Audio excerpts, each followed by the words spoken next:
பாதாளம் என்று சொல்லக்கூடிய மூன்று உலகத்தையும் கழகம் எங்கே கிடைக்கும் என்று தேடி அலையக்கூடியவன். ஏனென்றால் நான் ஒரு நாளைக்கு ஒரு கழகம் செய்யாவிடி சிரமாகப்பட்டது 1000 சுக்களாக வெடிக்கப்படுவது. தமிழர் அக்கனின் சாபத்தை தலை மீது சுமந்து கொண்டிருக்கின்றேன். அப்படி இருக்க நான் அதிகாலையில் எழுந்து சபக்கடங்களை முடித்து முதலாக வைகுந்தம் சென்று தாத்தாவாக விளங்கக்கூடிய ஸ்ரீமன் நாராயணனை பாட்டியாக இருக்கக்கூடிய லட்சுமி தேவியை வணங்கிவிட்டு அவர்களிடத்தில் ஆசியை பெற்றுவிட்டு பிறகு நேராக கைலாயம் சென்று அம்மையப்பனாக விளங்கக்கூடிய பரமன் பார்வதியும் வணங்கிவிட்டு அவர்களிடத்தில் ஆசி பெற்று பிறகு சத்தியலோகம் வந்து என் தாய் தந்தைகளை வணங்கிவிட்டு கழகத் தொழிலை ஆரம்பிப்பது வழக்கம். பார்க்கலாம்.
என் மீது வியர்வை அதிகமானதால் நான் ஒரு நதிக்கரைக்கு நீராட சென்றிருந்தேன். அந்த நதியின் பெயர் தான் கயா நதி என்று சொல்லுவார்கள். அப்படி அந்த நதியிலே தாய் தந்தை இல்லாதவர்கள் தான் அந்த நதியில் நீராடுவார்கள். ஆனால் எனக்கு தெரியாது. அந்த நேரத்தில் நான் அந்த நதியிலே நீராடி கொண்டிருக்கும் பொழுது ஒரு சாமியார் அங்கு வந்திருந்தார். அப்பா, இந்த தாய் தந்தை இல்லாதவர்கள் தான் இந்த கயா நதியிலே நீராடுவார்கள். ஆனால் உன் தாய் தந்தை தான் உயிரோடு இருக்கின்றார்களே, அதனால் நீ இந்த நதியில் நீராடியாதான் நீ இன்னும் இறக்க கடவுது என்று சாபத்தை கொடுத்திருந்தார். என்னடா இது, இந்த சின்னம் சிறு வயதிலேயே இப்படி ஒரு சாபத்தை நமக்கு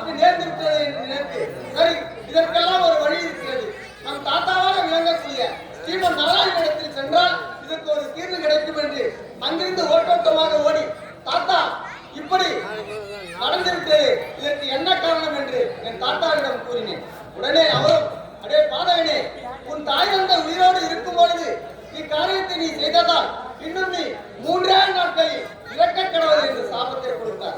என்னடா இது? தாத்தாவிடம் வந்தால் நம் சாபத்துக்கான விமோசனம் கிடைக்கும் என்று இங்கு வந்தால் தாத்தாவும் நம்மளை கைவிட விட்டார். சரி சரி, அங்கிருந்து உடனே அம்மையப்பனாக விளங்கக்கூடிய சிவனிடத்தில் சென்றேன். அங்கு சென்று அவரிடத்தில் நடந்ததை முறையிட்டேன். அவரும் அதற்கு அடே பாதகனே, உன் தாய் தந்தை உயிரோடு இருக்கும் பொழுது இக்காரியத்தை நீ செய்ததால் நீ இன்னும் 2 நாட்களில் இறக்க கடவுள் என்று சாபத்தை கொடுத்தார். என்னடா இது? இங்கு வந்தால் நம் சாபம் நீங்கும் என்று பார்த்தால் இவரும் சாபத்தை கொடுத்து விட்டார். சரி சரி, யார் நம்மை கைவிட்டாலும் நம் தாய் தந்தை நம்மளை கைவிட மாட்டார்கள் என்று நினைத்து சத்தியலோகம் சென்று என் தாய் தந்தையிடத்தில் முறையிட்டேன்.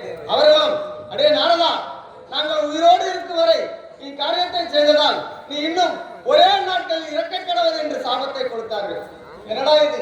எங்கு சென்றாலும் நம் சாபத்துக்கான விமோசனமே கிடைக்கவில்லை என்று நினைத்து சரி, சாபம் கொடுத்ததாக இருக்கட்டும், அந்த கயா நதியிலே நாமளும் சென்று உயிரை நீர்த்து விடலாம் என்று அந்த நதியின் ஓரமாக சென்றேன்.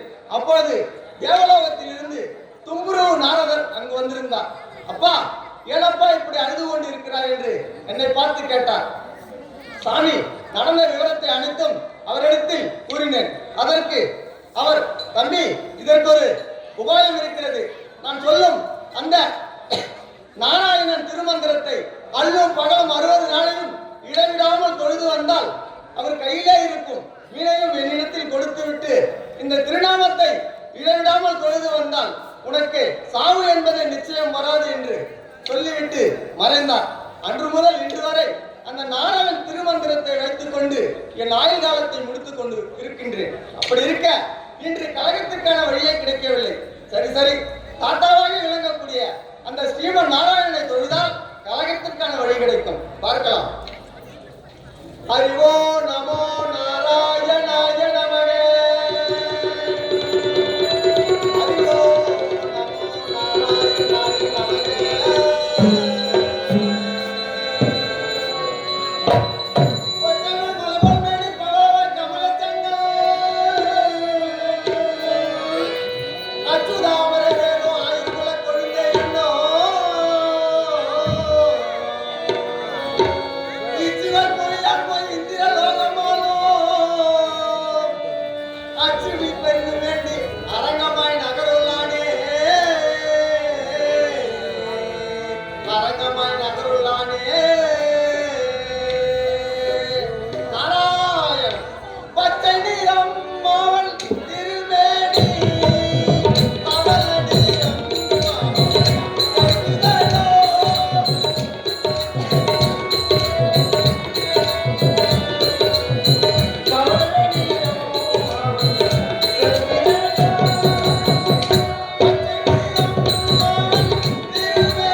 வெளியே வராமல் ஒரு வயிற்றுக்குள்ளே இருக்கிறது.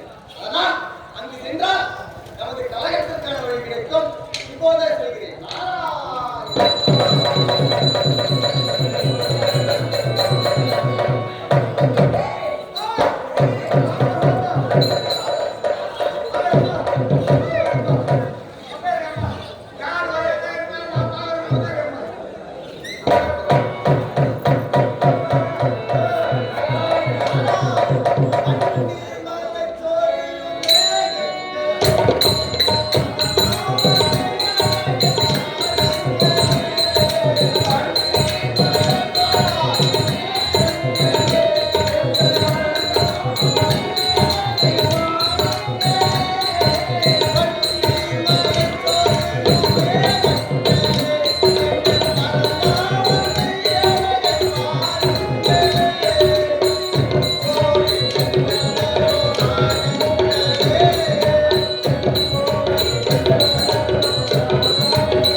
பார்த்து அவளிடத்தில் நம் கழகத்தை சுமூகமாக ஆரம்பிக்க வேண்டும்.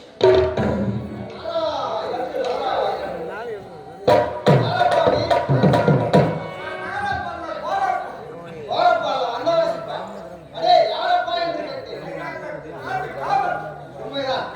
நான் உங்கள் மகாராணி சிதமானவை பார்க்க வேண்டும்.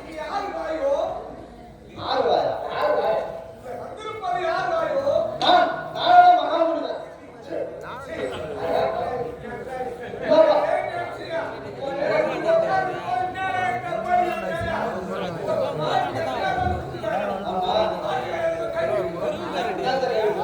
அடே முட்டா, நான் நாராயண மகாமுனிவர். அடே நாராயண மகாமுனிவர். அப்படி என்றால் பன்னாசை, எண்ணாசை, பொன்னாசை, மூவாசை இருந்து அமாவாசை.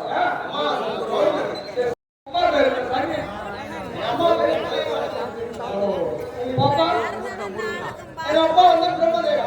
அடே சாமி, இப்ப எனக்கு ஒரு சின்ன சந்தேகம். இப்ப அமர்ந்து இருக்கிறாங்க, இவங்கெல்லாம் பரிசு யாரு? இது தெரியாதா? இவர்கள் அனைவரும் படைத்தவர் எனது தந்தை பிரம்மன். மரம், செடி, கொடி அனைத்தும் எனது தந்தை தான் படைத்திருக்கிறார். நீ அவருக்கு போகணும். அவருக்குள்ள அப்ப இது புறம் அப்பா படைப்பு. அப்பா படைத்தவர். ஆனா உங்க அப்பா படைக்கணும் ஒன்று தெரியாது, ஒன்று இருக்காரு. ஒன்றுமே கிடையாது. எனக்கு ஒரு சின்ன சந்தேகம் சாமி. கேளுங்க. நான் ரொம்ப நல்லா நோய் படுக்கிறேன். ஆமா. இந்த சந்தேகத்தை என்ன யாரும் தீர்த்து வைக்கிறேன். இல்லை. அது அமர்ந்திருக்கிறாங்கல்ல, வாலிபர்கள், பெரியவர்கள், தாய்மார்கள், சின்ன பசங்க, மாமனங்கள், குஞ்சிகள், பிஞ்சிகள், அம்மா பேர் இருக்காங்க. இவங்க இத்தனை பேருக்கும் குடிக்காத டீ என்ன டீ? பிடிக்காத டீ. ஆனா எல்லாருக்கும் டீ பிடிக்கும். ஆமா. ஆனா இவங்க யாருக்கும் பிடிக்காத டீ என்ன டீ? இந்த கேள்விக்கு பதில் என்னன்னு தெரியலப்பா. நீயே சொல்லு. இந்த கேள்விக்கு எனக்கு பதில் இல்லை. இந்த கேள்விக்கு பதில் தெரியாத அவங்கள பவுர்களை குடியில பூசிட்டு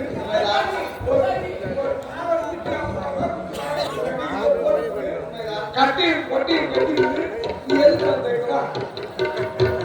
உட்காந்துக்கிறாங்க. யாருக்குமே பிடிக்காத டீ என்ன டீ தெரியுமா? அதுதான் வட்டி.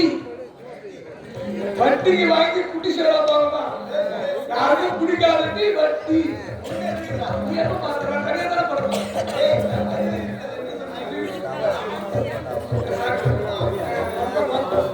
அதாவது உனது மகாராணியை காண வேண்டும்.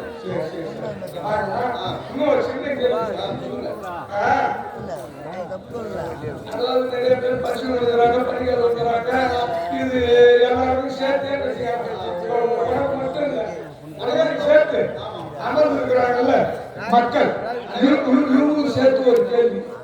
அதாவது நல்ல கேள்வி புரிஞ்சு கலெக்டர் புள்ள வக்கீல் வக்கீலுடைய அப்பா ஜட்ஜி இதனுடைய வரும் முறை எல்லாம் புரிஞ்சுங்க.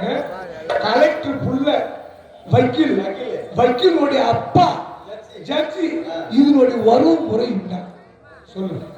நீ சொன்னாலும் சரி இல்ல அதான் கண்டிப்பா பசங்க நல்லா படிக்குவோம் கண்டிப்பா கண்டுபிடிச்சு டக்குன்னு சொன்னாங்க. ஒரு 2 வருஷத்துக்கு முன்ன கண்டாசுரம் பக்கத்துல வீரபுரம் நாடகம் அங்க நாடகம் ஆடுகிறேன். நாடகம் ஆடி சொல்லி ஒரு 5 நிமிஷம் இல்ல 8வது 7வது படிக்கிறாங்க அந்த பையன். டக்குன்னு ஒரு சீட்ல அதை எழுதி இறங்கிட்ட அது கூட ஒரு 100 வச்சு அப்படியே சொல்லி ஒரு 5 நிமிஷம் உள்ள போகாதுக்குள்ள விளக்க வந்து அது வரைக்கும் பிள்ளையும் நல்லா படிக்குது நல்லா அறிவு மூல வேலை செய்யும். கண்டிப்பா ஒரு வேலை சொல்லிட்டாங்கன்னு வச்சுக்க எதுக்காக சம்பளத்தை வாங்கி சொல்லணும்.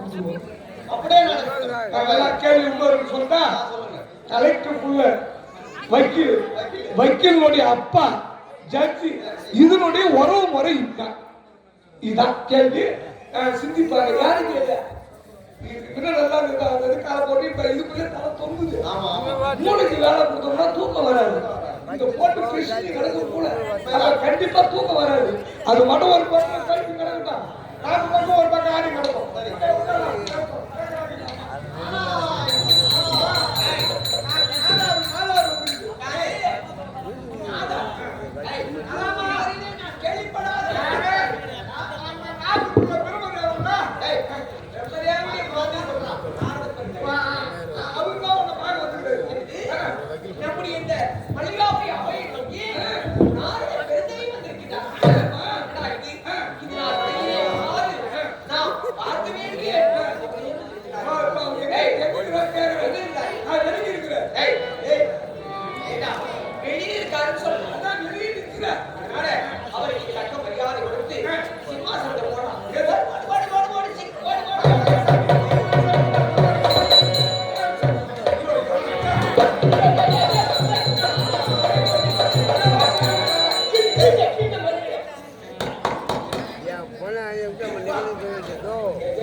சரி சீல் போட்டுருவாங்க சோடா விட்டே தண்ணி ஊத்தி வாட்டர் குடிக்கிறாரா நானு அதான் சீல் போட்டுருவா அப்படியே ஆளியே என்ன என்று தெரியாதுடா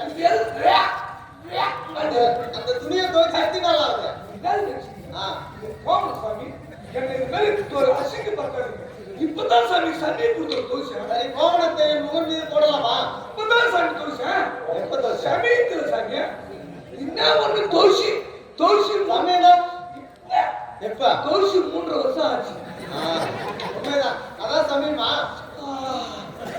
ஒரு வாசனையா இருக்கு அப்படியே தூக்கம் அப்படியே விட்டா படிக்கலையா தூக்கம் வர நல்லா மூஞ்சி பாரு 3 வருஷத்துக்கு தூக்கம் வராது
உண்மை சம்பவம் சொல்லத்தான் உன்னிடம் ஓடோடி வந்து ஆமா உள்ளது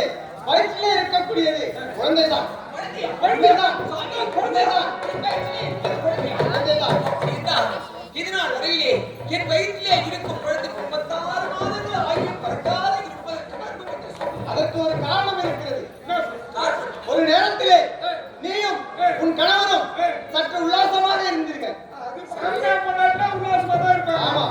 அப்பொழுது இவர்களை தேடி பசி பசி என்று ஒரு சுகானந்த சுவாமி தஞ்சம் புகுந்தார். இவர்கள் ஆனால் அவரை கவனிக்கவில்லை. அவர்களை கவனிக்காமல் இவர்கள் கதவை காப்பால் போட்டுக் கொண்டார்கள். தாப்பால் போட்டாங்க. ஆமா. அதனால் கோபமடைந்த அந்த சாமியார் இவர்களுக்கு ஒரு சாபத்தை கொடுத்து விட்டு சென்றார். என்ன சுவாமி? ஆமா. நீங்கள் எப்பொழுது என்னை உள்ள வராமல் காப்பால் போட்டீங்களோ அதேபோல் உன் கருவறையை காப்பால் போட்டீங்களோ கருவறையில் சாத்தவனும் சாபத்தை சாபத்தை அதனால்தான் இந்த காலம். நாங்கள் தெரியாத செய்த தவறுக்குத்தான் இப்பொழுது அந்த தண்டனை இருக்கிறோம். உண்மைதான். சுவாமி, அப்படி என்றால் இந்த குழந்தை பிறப்பதற்கு வழியே இல்லையா? உண்டு. எப்படி சாமி? அதாவது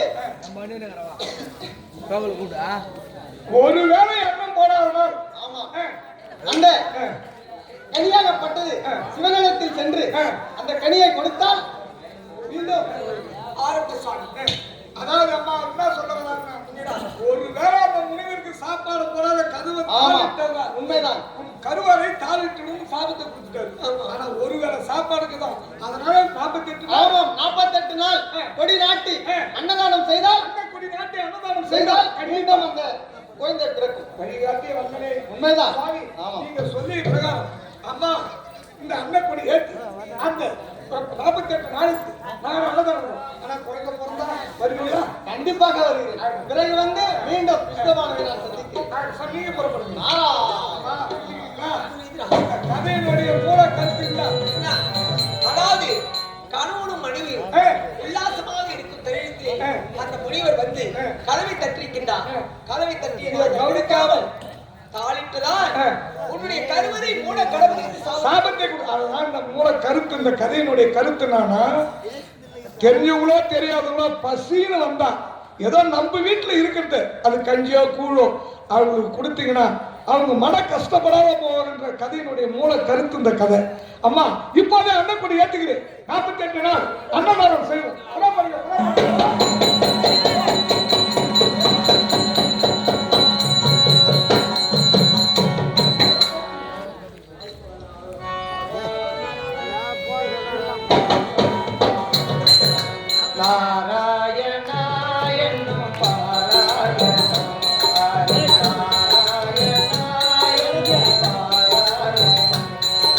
தலங்காவும் கரையும் தேவாமிர்தம்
பழத்தை ஊட்டிவிட்டு வந்துவிட்டேன். அவன் தந்தை சிவகணத்தில் வரம் வாங்க சென்றிருக்கின்றான். அவனை பின்தொடர்ந்து சென்றால் அங்கு என்ன நடக்கிறது என்று கவனிக்கலாம். வருகிறேன்.